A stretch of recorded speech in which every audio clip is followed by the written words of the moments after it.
আহমেদ বিন হাম্বল রহিমাল্লাহর ছেলেকে তার ছাত্ররা জিজ্ঞেস করছেন যে শেখ, মৃত্যুকে মানুষ কেন অপছন্দ করে?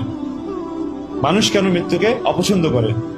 তিনি বললেন, মানুষের ফিতরত হচ্ছে মানুষ গোছানো জিনিস ছেড়ে আগোছালো জিনিসের দিকে যেতে চায় না। মানুষ যে জিনিসকে গুছিয়ে নিয়েছে সেটা ছেড়ে যেটা তার হাতছাড়া হয়ে গেছে সেদিকে যেতে চায় না। যে ব্যক্তি তার দুনিয়াকে গুছিয়েছে আর আখিরাতকে বিগড়ে ফেলেছে, সে ব্যক্তি স্বাভাবিকভাবেই গোছানো দুনিয়া ছেড়ে বিজ্ঞানের দিকে যেতে চাইবে না, এটাই স্বাভাবিক।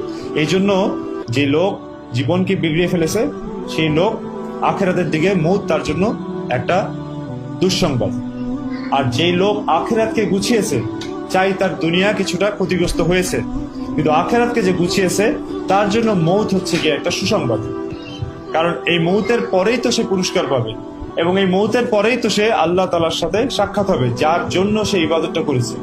তো এই জন্য মৌত তার জন্য একটা সুসংবাদ। এই জন্য জীবনকে বানায় যেন রমাদান, তো মৌত হবে এমন যেন ঈদের চাঁদ।